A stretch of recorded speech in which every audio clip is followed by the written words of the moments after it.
Good afternoon, ma'am. Good afternoon, ma'am. I'm waiting for one more minute to let others join. There are only 3 people.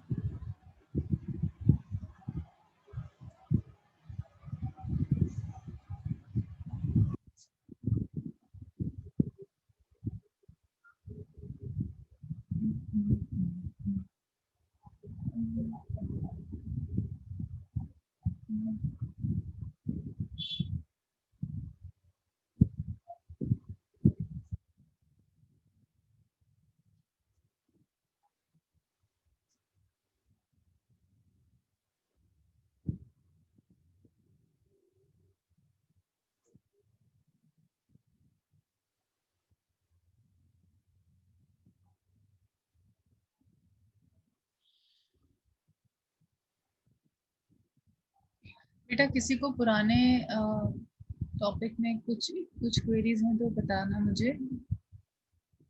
सबको सब कुछ clear है? Notes भी सबको I think मिल गए हैं।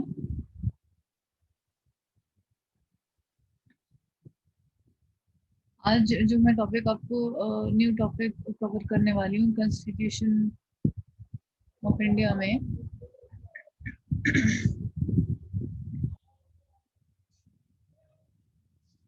topic is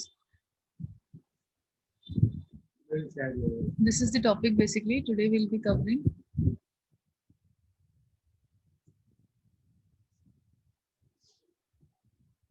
historic perspective of Constitution of India.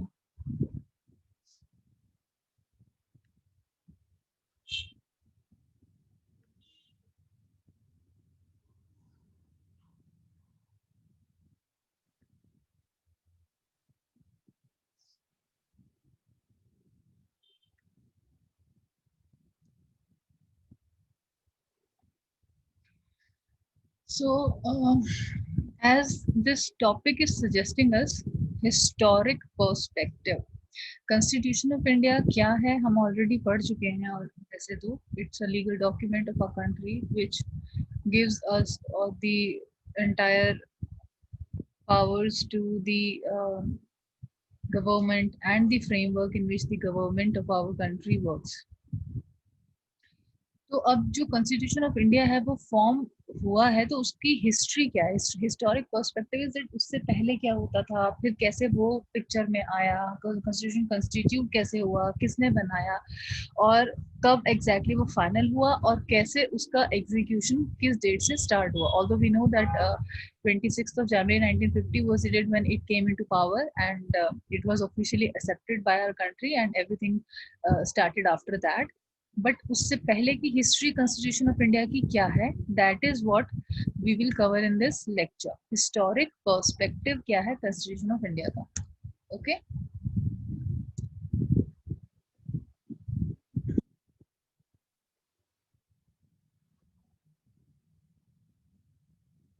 Now in this particular slide आप एक ओवरव्यू मैंने दिया है कि कॉन्स्टिट्यूशन ऑफ इंडिया कब फॉर्म हुआ, उससे पहले कौन से एक्ट के थ्रू गवर्नमेंट चलती थी इंडिया में, इसके अलावा और क्या होता था. तो Constitution of India basically came into force on 26th of January 1950. This we already know and we all have covered this also. But prior to this means इससे पहले 1950 से पहले कैसे होता था हमारी कंट्री में, कौन चलाता था देश, कैसे पॉलिटिकल पार्टीज थी नहीं थी, कौन उनको हेड करता था, या कैसे इलेक्शंस होते थे, कैसे गवर्नमेंट चलती थी, उससे पहले कैसे गवर्नमेंट चलती थी, वो हम इसमें basically conclude करेंगे after this lecture. So India governed by the Government of India Act 1935. जो 1935 ईयर में ही ये पर्टिकुलर एक्ट बनाया गया था और ये ब्रिटिशर्स ने ही बनाया था, अंग्रेजों ने ही बनाया था. 1947 से पहले अंग्रेज यहाँ पर काम रहते थे, I mean they were ruling us and उनकी ही गवर्नमेंट चलती थी और उस गवर्नमेंट के जो रूल्स है जो वो फॉलो करते थे हमारी कंट्री के लिए, उन्होंने ही ये एक्ट 1935 में बनाया था. और उस टाइम का ये बहुत बड़ा सबसे बड़ा एक तरीके से एक्ट था गवर्नमेंट के लिए, किसी भी गवर्नमेंट के लिए पूरी दुनिया में सिंस इन 1935. बट जब हमारा कॉन्स्टिट्यूशन ऑफ इंडिया फॉर्म हुआ 1950 में, उसके बाद हमारे वाला जो कॉन्स्टिट्यूशन ऑफ इंडिया है जिसको हम फॉलो करते हैं वो लॉन्गेस्ट लार्जेस्ट हो गया इन दी वर्ल्ड। लेकिन उससे पहले जो अंग्रेजों ने बनाया था government of India act 1935 which got effective in 1935 only, जो उन्हीं ने बना के उन्होंने ही इम्प्लीमेंट भी किया हमारे देश में और फॉलो वही करते थे। अच्छा, India was apart from this act, government तो थी ही, पार्लियामेंट ऑफ यूके थी, बट उसके अलावा गवर्नमेंट के अलावा ब्रिटिश क्राउन भी होता था, जो कि ये कल्चर आज भी है यूके में, अभी भी खत्म नहीं हुआ है ये कल्चर। तो India was also part of British crown. British crown मतलब जो भी ब्रिटेन में या यूके उस टाइम पर उसका नाम था या जैसे भी था, अभी यूके और आई थिंक वेल्स और एक और पार्ट है, इन तीनों को टोटल मिला के वो ग्रेट ब्रिटेन बोलते हैं अपनी कंट्री को, कि हम ग्रेट ब्रिटेन है। तो UK is part of that only and there are two more other verticals like UK which constitute Great Britain. तो उस टाइम पर India was part of British crown, कि जो भी वहां पर राजा या रानी होता था अल्टीमेटली वो भी एक तरीके से हेड ही था, जो इंडिया में अगर कुछ कराना है तो उसकी भी रूलिंग चलती थी। आज भी ऐसे ही होता है वहां पर ग्रेट ब्रिटेन में या यूके में अगर हम बात करें, कि वहां पर भी जो क्वीन है या क्वीन एलिजाबेथ है उसकी अपनी वैल्यू है, क्वीन की अपनी ही वैल्यू है, ऑल्दो गवर्नमेंट वहां है फॉर्म किया हुआ है अपार्ट फ्रॉम दैट क्वीन, जो उनका लीगल वो चलता आ रहा है तभी से, उनकी जो फैमिली है वो एक के बाद एक उनकी फैमिली का जो भी नेक्स्ट ईयर होता है वो आगे बन जाता है, किंग या क्वीन वटेवर, और वो अभी भी चलता रहा। और किंग क्वीन की अपनी ही अलग एक वैल्यू है और अलग एक they are the legal person who owns almost all the authorities, even they are above law. Law भी उनके ऊपर अप्लाई नहीं होता, लॉ से भी ऊपर ही है वो। क्वीन की जो वैल्यू वहां पर है, जो हाईएस्ट अथॉरिटी में क्वीन है अभी, उसकी वैल्यू इतनी ज्यादा है वहां पर आज भी कि she is above the law, ठीक है। तो India that time also was part of that British crown. तो जो भी पर्सन या तो किंग होगा हाईएस्ट अथॉरिटी पे, या क्वीन होगी जो भी होगी, उसके पास एक क्राउन होता है, जो क्राउन वो क्राउन जिसके पास भी होता है ही और she is the highest authority, और उसकी चलती थी वहां पे उस टाइम पे और अभी भी चलती है वहां तो। लेकिन बिफोर इंडिपेंडेंस हमारे यहाँ पर भी उनका एक तरीके से काफी इन्फ्लुएंस था, और हमारी country was also part of that crown basically. Crown in the sense कि वो जो भी क्वीन और किंग था वो हमारी कंट्री पे भी रूल कर सकता था, सारी अथॉरिटीज उनके पास थी, ठीक है। Now government of India act 1935 को हम इतना ज्यादा डिटेल में इसलिए पढ़ रहे हैं क्योंकि अगर हम कॉन्स्टिट्यूशन ऑफ इंडिया के बारे में पढ़ रहे हैं और उसकी हिस्टोरिक हिस्ट्री के बारे में पढ़ रहे हैं, तो उससे पहले क्या क्या होता था और बहुत सारी चीजें जो इस पर्टिकुलर एक्ट में थी 1935 में थी, कुछ चीजें जो हमें अच्छी लगी वो हमने इस पर्टिकुलर एक्ट से ही उठाकर अपना कॉन्स्टिट्यूशन ऑफ इंडिया में भी डाला हुआ है, जो करंटली हम यूज करते हैं। तो इसलिए हमें गवर्नमेंट ऑफ इंडिया एक्ट 1935 को इतना डिटेल में पढ़ने की जरूरत है भी, कि किस तरीके से पहले काम होता था या किस तरीके से पॉलिटिकल जो भी पॉलिटिक्स था हमारे यहाँ पे या जो भी गवर्नमेंट थी वो रन कैसे करती थी। तो ये पर्टिकुलर एक्ट क्या कहता है कि एक प्रॉपर स्ट्रक्चर फॉलो करते थे हम, मतलब हमारे देश में सिंस 1935 टिल 1950 एटलीस्ट ये 15 सालों में तो ये पर्टिकुलर एक्ट के हिसाब से ही काम होता था। तो इसका एक प्रॉपर स्ट्रक्चर था। स्ट्रक्चर क्या होता है, किसी भी ऑर्गेनाइजेशन का, चाहे वो कोई भी ऑर्गेनाइजेशन हो, उसका एक स्ट्रक्चर जरूर होता है। हाईएस्ट अथॉरिटी, फिर उसके अंडर कौन लोग आते हैं, फिर उनके अंडर और कौन लोग आते हैं। It's kind of a tree basically. For example अगर हम अपने कॉलेज की बात करें तो हमारे कॉलेज में highest authority there would be somebody, vice chancellor हो सकते हैं या प्रेसिडेंट हो सकते हैं कॉलेज के, या कोई भी एक हाईएस्ट अथॉरिटी जो हमने डिसाइड किया हुआ है। Under him there can be a principal, there can be directors also, या डायरेक्टर्स हो सकते हैं सेकंड अथॉरिटी हो, उनके अंडर हो सकते हैं प्रिंसिपल थर्ड अथॉरिटी हो, फिर उनके अंडर शायद एचओडीज हो और इनके अंडर फिर और लेक्चरर्स एंड सो ऑन। तो ये एक तरीके से ऑर्गेनाइजेशन स्ट्रक्चर बन गया। तो गवर्नमेंट ऑफ इंडिया एक्ट 1935 के अकॉर्डिंग ही एक स्ट्रक्चर था जो हम फॉलो करते थे, जिसमें टॉप अथॉरिटीज थी और उसके अंडर डिफाइन थे हर किसी के रूल्स। अब उस स्ट्रक्चर में हाईएस्ट अथॉरिटी पे कौन था। नेक्स्ट पॉइंट आप देखिए, on the top was the British parliament and the crown who were supreme. यानी कि जैसे अभी हमारा पार्लियामेंट ऑफ इंडिया है जिसमें सभी लोग जो भी रूलिंग पार्टी है उसके सभी people go there and I mean एक तरीके से पार्लियामेंट ऑफ इंडिया ही उनका ऑफिस है, डेली वो पार्लियामेंट में जाते हैं, जो भी डिस्कशंस होती हैं, प्रॉब्लम्स की डिस्कशन, सॉल्यूशंस, एवरीथिंग वही होता है। तो उस टाइम पर ब्रिटिश पार्लियामेंट होता था, और ब्रिटिश पार्लियामेंट सबसे हाईएस्ट अथॉरिटी समझा जाता था, और जो क्राउन था, of course crown in the sense या तो क्वीन या किंग जो भी था, वो हाईएस्ट अथॉरिटी पर था। So on the top was the British parliament and the crown who were supreme, सबसे ज्यादा सुप्रीम वो थे। उनके अंडर फिर नेक्स्ट पर्टिकुलर मतलब उसमें नेक्स्ट स्टेप में कौन आता था ऑर्गेनाइजेशन स्ट्रक्चर में, उन्हीं के स्ट्रक्चर में after the crown there were secretary of state for India. एक सेक्रेटरी ऑफ स्टेट को भी वो अपॉइंट करते थे,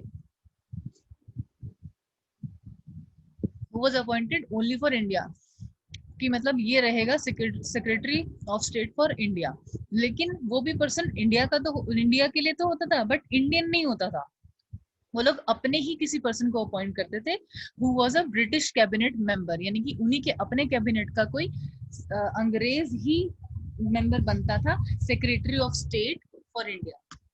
secretary of state for India इसलिए लिखा जा रहा है क्योंकि सेक्रेटरी ऑफ स्टेट्स तो और भी होंगे, वो लोग और भी दूसरी कंट्रीज के लिए भी बनाते होंगे, क्योंकि रूल उस टाइम पर अंग्रेज काफी कंट्रीज को रूल कर रहे थे, not only India but other countries also. जैसे उस टाइम पर बर्मा भी थी, बट 1935 में पाकिस्तान नहीं था, it was part of our country, तो अल्टीमेटली वो उसको भी रूल कर रहे थे, बर्मा को अलग से रूल कर रहे थे, उन्होंने हर कंट्री को ही रूल करा एक तरीके से। तो at that time secretary of state for India जो वो बनाते थे, वो भी अपने किसी मेंबर को बनाते थे। पार्लियामेंट में क्राउन के बाद next authority secretary of state होता था।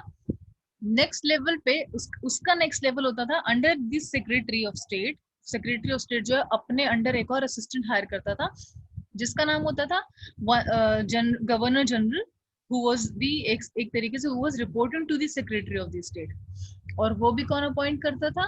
कोई वोटिंग सिस्टम नहीं होता था, कोई इंडियंस को राइट नहीं था कि वो वोट करें और अपना जो है खुद चूज करें बंदा कि कौन हो सकता है सेक्रेटरी ऑफ स्टेट या कौन गवर्नर जनरल हो सकता है, ऐसा कुछ नहीं था। किसी को, इंडियन को, सिटीजन को कोई अथॉरिटी नहीं थी, वो अपने आप ही अपना सेक्रेटरी ऑफ स्टेट भी चुनते थे, और गवर्नर जनरल जो उसको रिपोर्ट करता था वो भी क्राउन ही चुनता था। क्राउन में कोई भी हो सकता है, क्राउन में या तो किंग या क्वीन जो भी रूल करता था उस वक्त में, वो ही उसको चूज करता था और अपॉइंट कर देता कि this person would be the governor general now for India. अब वो गवर्नर जनरल क्या करता था, कुछ भी अगर उसने फॉर्म तो कर लिया, अपना एक पोजीशन संभाल लिया आके अपना ब्रिटिश पार्लियामेंट में आकर, गवर्नर जनरल वो रिपोर्ट सेक्रेटरी ऑफ स्टेट को करेगा।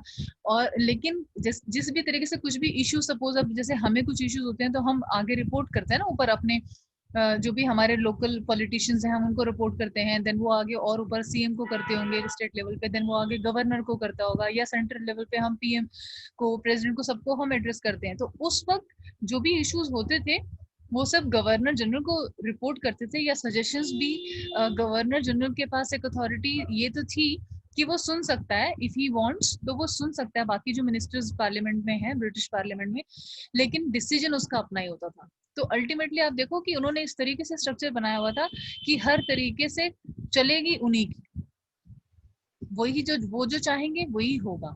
सुनना एक होता है कि मेरे पास कुछ अच्छे सजेशन है तो मैं आपको बता रही हूँ, बट अगर आपके पास अथॉरिटी है कि आप उसको रिजेक्ट कर सकते हो, तो अल्टीमेटली आप वही करोगे जो आपको करना है।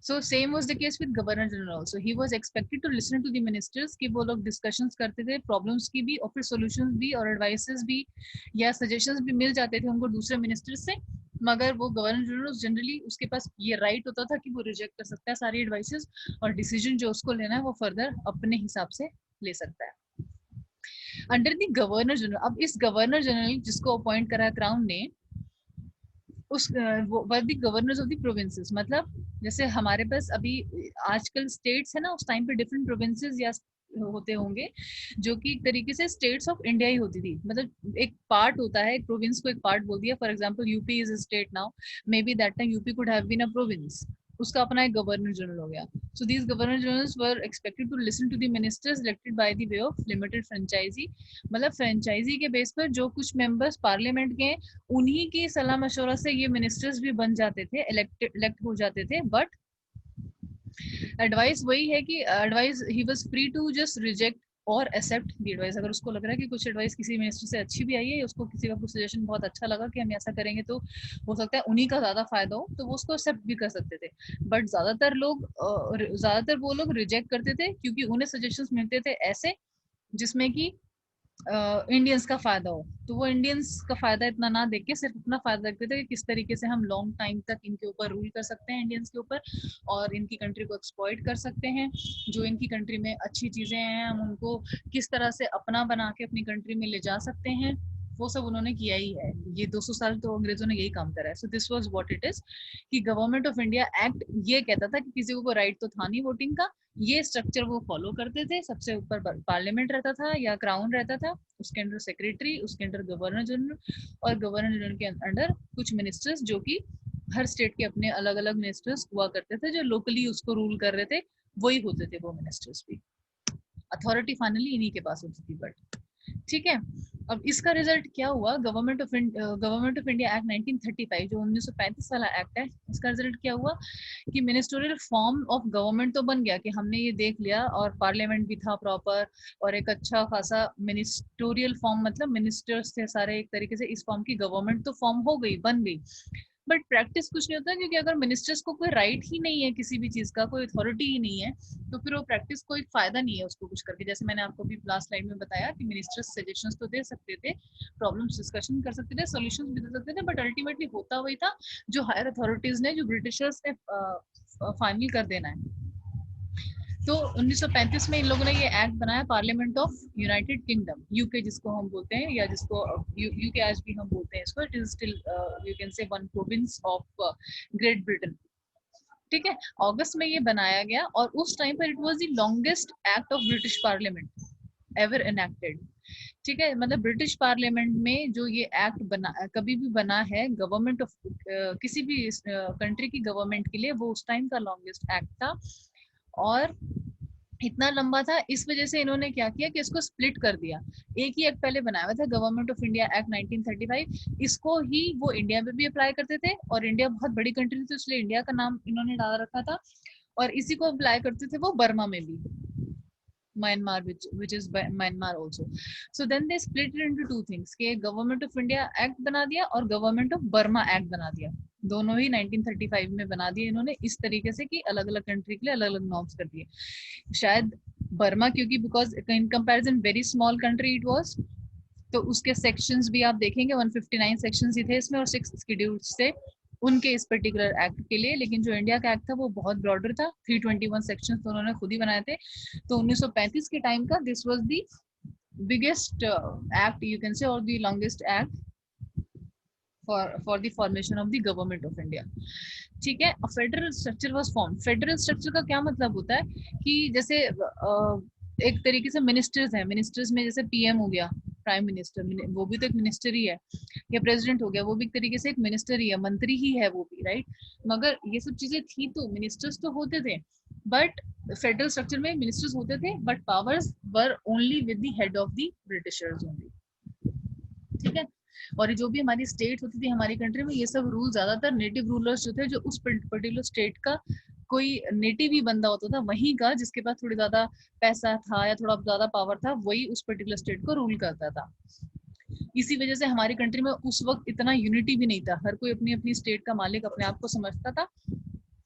और ऑल ओवर द कंट्री की अगर हम बात करें एट सेंटर लेवल, तो इतनी यूनिटी नहीं थी हमारे देश में, हर, और आज भी इतना ज्यादा नहीं है। हर कोई हमारी कंट्री में everybody focuses on their state, कि वो किस स्टेट से बिलोंग करते हैं। हम हर कोई हमसे पूछते हैं ना आप कहाँ से हो, तो वी नेवर से कि we are from India, we always say we are from UP, we are from Bihar, we are from whatever, Delhi, Haryana, wherever. तो ये आज भी चीज है, लेकिन उस वक्त इतनी ज्यादा थी कि यूनिटी ना होने की वजह से फ्रीडम स्ट्रगल और ज्यादा बढ़ गया था for all those fighters who were thinking to get the country free from Britishers. Okay? यहाँ तक किसी को कुछ इश्यू है? कुछ क्वेश्चन है किसी को यहाँ तक? No, ma'am. Okay.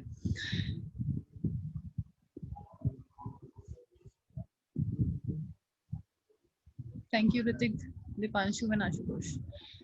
सो कॉन्स्टिट्यूशनल प्रोसेस, अब ये प्रोसेस होता क्या मतलब कैसे कॉन्स्टिट्यूशन कैसे फॉर्म हो, ऑल टुगेदर क्या प्रोसेस था जिसकी वजह से सब कुछ हो गया कि अंग्रेज भी चले गए, फिर हमारा कंट्री इंडिपेंडेंट तो हुआ, उसके बाद रिपब्लिक भी हो गया। रिपब्लिक इन द सेंस कि हम अपना ही एक सिस्टम लेके आ गए। आप सबको ये मैंने पहले भी बताया था कि जब हमें इंडिपेंडेंस मिल गया था 47 में 15 अगस्त को, उसके बाद भी जो रूल कर रहा था, जिसके सारे ऑर्डर्स माने जा रहे थे हमारे ही कंट्री में, वो था कोई ब्रिटिशर ही। मतलब एकदम से सारे लोग अपना बोरिया बिस्तर बांधकर ऐसे नहीं कि चले गए अब हम जा रहे हैं ठीक है, ऐसा नहीं था। उस टाइम पर भी इंडिया की अपनी पॉलिटिकल पार्टीज थी, दो पॉलिटिकल मेजर पार्टीज थी उस वक्त, छोटी मोटी और भी होंगी शायद बहुत सारी, जिसमें 10-5 लोगों करके इकट्ठे अपने कुछ पार्टीज उन्होंने भी बनाई होंगी। लेकिन जो मेजर पार्टीज थी जो इंडिया के लेवल पे थी, नेशनल लेवल पे जो थी, वो दो पार्टीज थी उस वक्त, political parties, Indian national Congress जो आज भी है कांग्रेस पार्टी, और एक और थी मुस्लिम लीग। ये दो पार्टीज थी जो कि कुछ अच्छे लेवल पे या नेशनल लेवल पे आप समझिए इंडियंस ने ही फॉर्म की हुई थी। ठीक है, तो कॉन्स्टिट्यूशनल प्रोसेस जो ये हम पढ़ रहे हैं, ये कॉन्स्टिट्यूशन प्रोसेस मतलब कैसे कॉन्स्टिट्यूशन 50 तक फाइनल लागू हो गया, वो हम इसमें पढ़ेंगे। तो इसका मतलब है कि कॉन्स्टिट्यूशनल असेंबली जो था, debates for making for the constitution commenced on December 9, 1946। यानी कि आप ये समझिए December 9, 1946, इंडिपेंडेंस से एक साल पहले की बात हम कर रहे हैं, कुछ महीने पहले की हम बात कर रहे हैं, जब ये चीज डिबेट हुई और इस इन लोगों ने डिस्कशन किया कि ठीक है हम अपना एक कॉन्स्टिट्यूशन भी फॉर्म करेंगे, हमारी अपनी पार्टी होनी चाहिए, रूलिंग अथॉरिटी हमारी होनी चाहिए, हमारे मिनिस्टर्स को भी इंपॉर्टेंस मिलनी चाहिए डिसीजन मेकिंग में क्योंकि हमारा देश है, एवरीथिंग। तो ये सारी बातें शुरू कई साल पहले से ही हो गई थी, पहले से मतलब इंडिपेंडेंस से काफी साल पहले से हो गई थी, लेकिन ब्रिटिशर्स इस चीज को हमेशा अवॉइड या उसके अगेंस्ट रहते थे कि इनको ऊपर नहीं आने देना, अपने पास अपने लेवल तक नहीं आने देना, otherwise it will be problem for them. अब जो ये मेन पार्टीज थी, आईएनसी एंड मुस्लिम लीग, ये पार्टीज जब 1947 में हमें अंग्रेजों से ठीक है हमें आज़ादी मिल गई एंड दे अग्रीड कि ठीक है we will not be exploiting you guys now, और हम लोग अपनी कंट्री वापस चले जाएंगे।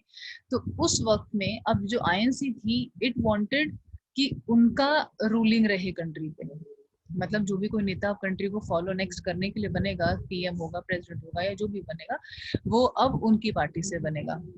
और जो मुस्लिम लीग थी, उन्होंने भी ये पॉइंट रखा कि हमारी पार्टी से हम बनाएंगे इंडिया में को जो रूल करेगा। ऑब्वियसली एवरीबडी थॉट कि हमारी पार्टी से मिनिस्टर बने, वो उन्होंने सोचा हमारी पार्टी से मिनिस्टर बने। जो दोनों ही पार्टीज नहीं कुछ कोई भी एक गिव अप करने के लिए रेडी थी। This was the reason that when independence was there, when we got independent, तो इंडिया और पाकिस्तान का पार्टीशन भी हुआ कि एक कंट्री छोटा सा कट करके पाकिस्तान अलग से बना दिया गया, which was earlier part of India only. हमारी कंट्री का पार्ट था, हमारी कंट्री थी, बट अभी उसके बाद फिर इन्होंने इसको पार्टीशन करके दो कंट्रीज में इसको डिवाइड किया, और एक कंट्री का जो में जो था मुस्लिम लीग ने अपना लीडर को बनाया, जो भी बनाना था उनको मिनिस्टर, हाईएस्ट अथॉरिटी, और आईएनसी ने इंडिया में अपनी गवर्नमेंट को फॉलो किया और फॉर्म किया उस टाइम पे इन 1947। तो आईएनसी के जो लीडर थे उस वक्त पीएम जो बने नेहरू जी बने, और what that person, Mr. Dr. Rajendra Prasad was the first president. तो ये they were both from the INC। तो इस तरीके से दोनों पार्टीज ने अपनी अपनी गवर्नमेंट्स फॉर्म की आफ्टर इंडिपेंडेंस 1947 में। लेकिन 47 से लेकर अब हम इंडिया की बात करते हैं क्योंकि पाकिस्तान दिन उसके बाद पार्टीशन हो गया, उसके बाद वहां पर क्या हुआ we don't have to study that.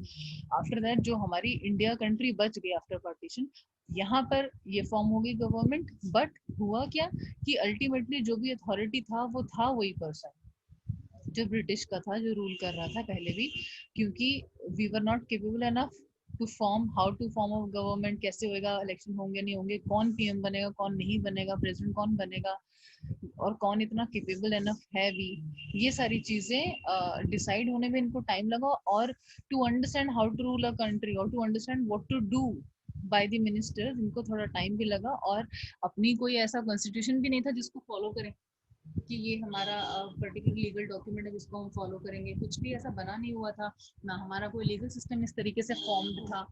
तो रूल इसलिए 1950 तक अंग्रेज ने ही करा, हालांकि ये लोग मिनिस्टर्स बन चुके थे तब तक। So on 26th of November 1949 ये बात मैं कर रही हूँ कब की, 2 महीने पहले की बात, जब हमारा रिपब्लिक हुआ कंट्री, यानी कि 26 जनवरी 1950 से सिर्फ 2 महीने पहले 26 नवंबर 1949 को constituent assembly of India adopted the constitution of India, यानी कि इन्होंने अडॉप्ट कर लिया, ये सोच लिया कि हाँ ठीक है, this is the constitution of India which is ready and we all are ready to implement this in our country. इसमें 2-2.5 साल लगे, करीब 47 से लेकर 50 तक, कि इनको समझने में कि this is what constitution is, और हमारी कंट्री में किस किस चीज़ की रिक्वायरमेंट है, क्या क्या सेक्शंस होने चाहिए, किस किस चीज़ का हम लॉ बनाएंगे नहीं बनाएंगे, स्टेट्स कितनी होंगी, स्टेट्स की कौन हायर अथॉरिटीज रहेंगे, किसको कितनी पावर देनी है, कौन पर्सन हाईएस्ट अथॉरिटी होगा, और कौन क्या हमारा मतलब ऑर्गेनाइजेशन चार्ट होगा हमारे हिसाब से,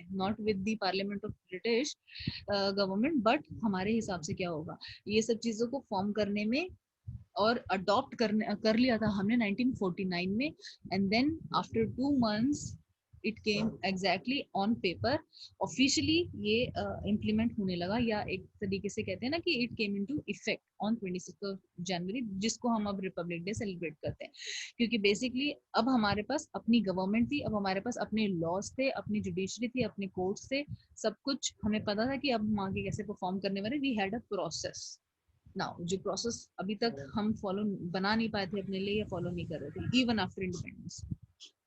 ओके, सो बेसिकली 26 नवंबर से लेकर 26 जनवरी तक, ये 1-2 महीने हुए, इसमें इन लोगों ने ये काम किया। Ambedkar, doctor Ambedkar was the one who actually has the highest contribution in making the constitution of India. Doctor B R Ambedkar ने ही कॉन्स्टिट्यूशन ऑफ इंडिया एक तरीके से बनाया, फॉर्म किया, और उन्होंने और सब लोगों को भी, जो मिनिस्टर्स थे, उनको भी ये अवेयर करवाया कि मतलब this is the benefit of it, इसका इम्पोर्टेंस ये होगा, हम कब तक अंग्रेजों का एक्ट फॉलो करते रहेंगे, जो एक्ट 1935 चलता आ रहा था, कि हम कब तक उनके हिसाब से चलते रहेंगे, और उन अभी भी उनकी अथॉरिटी तो है ही, तो उनको जड़ से हटाने के लिए और अपनी कंट्री को इंडिपेंडेंट 100% बनाने के लिए, कि हम अपने हिसाब से सब चलेंगे, वो इस ये सारे बेनिफिट जब उन्होंने बताए असेंबली में, और सबको इम्पोर्टेंस समझाई, अवेयरनेस क्रिएट करा, सबको बताया, आइडियाज थॉट्स अपने शेयर करे, फैलाए पूरी कंट्री में, तब it was at a country level, I would say it was accepted by everybody of us. So this is it from my side, कि किस तरीके से उससे पहले 1935 का एक्ट हमारे पास इम्प्लीमेंटेड था, और हम उसको फॉलो कर रहे थे until 1950, even after the independence of our country. So you just tell me if there are any queries, anything, कुछ brainstorming आपको करना है तो, this is it from my side. This is a small topic, not very big topic of your subject, the subject. So this is all done. This is all what we can cover in this historic perspective of Constitution of India. किसी को कुछ question query है? अभी हमारे पास time भी है. If you want, I can start another topic, or if you want, we can end it with this topic.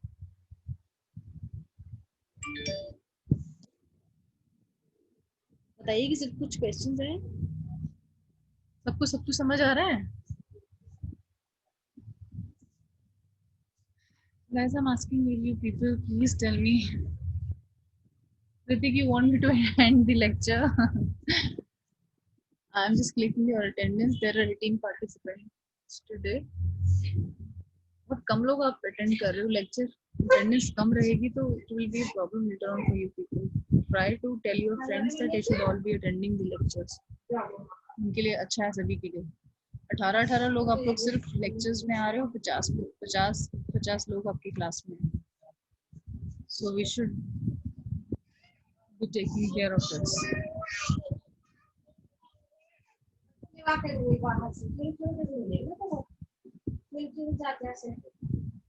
किसी को कुछ क्वेश्चन पूछना है तो पूछ लो बाबा, dare to answer. We have still got 10 minutes.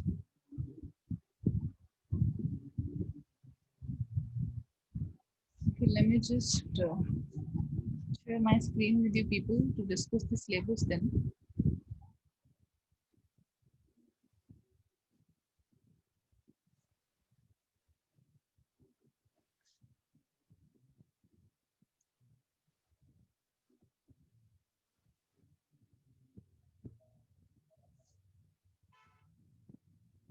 I hope the syllabus is with everybody, right? जो first हमने lecture already लिया था last time. Shivam, wait a moment, beta. Dipanshu, wait a minute. I'm just discussing this what we have covered. तो हमने ये जो course content है meaning constitution ये हमने पढ़ लिया है. नेक्स्ट चैप्टर में मैं कोशिश करूंगी नेक्स्ट लेक्चर में मे बी टुमारो कॉन्स्टिट्यूशनलिज्म को मैं कवर कर दूं. It is also kind of small topic जैसे historic perspective of constitution of India है. ये भी इतना ही बड़ा टॉपिक है कॉन्स्टिट्यूशनलिज्म. इसको मैं कल में कवर कर देती हूँ. तो हमारा एटलीस्ट ये फर्स्ट 3 जो है these things will be covered with our until our tomorrow's lecture. कल तक के लेक्चर में हमारे तीनों टॉपिक्स कवर हो जाएंगे. ठीक है. बाकी किस तरीके से आप इस सिलेबस को कवर करेंगे आप वो देखिए. इन्होंने इस तरीके से सिलेबस दिया हुआ है कि टॉपिक वाइज नहीं दिया हुआ है. It is kind of a paragraph which is given like this और कोर्सेज कंटेंट फिर उन्होंने पॉइंट वाइज दिए हुए हैं. तो I am taking your classes now point wise. ये 15-16 पॉइंट है. आई थिंक 15 पॉइंट है ये. तो ये सारे हम 15 जो टॉपिक्स हैं we will cover all these. ठीक है. मीनिंग कवर हो चुका है, हिस्टोरिक पर्सपेक्टिव कवर हो चुका है, कॉन्स्टिट्यूशनलिज्म बचा हुआ है इस पर्टिकुलर चीज का जो मैं आपको कल कवर करके खत्म कर देती हूँ. फीचर्स एंड कैरेक्टरिस्टिक्स हम ऑलरेडी कवर कर चुके हैं फर्स्ट उसमें. प्रिंसिपल्स जो भी होता है या कैरेक्टरिस्टिक्स सैलिएंट फीचर्स या कैरेक्टरिस्टिक्स. ठीक है. So thank you all for your time and I will share all this data, this PPT in the group also. So we'll see tomorrow. Thank you. Bye bye.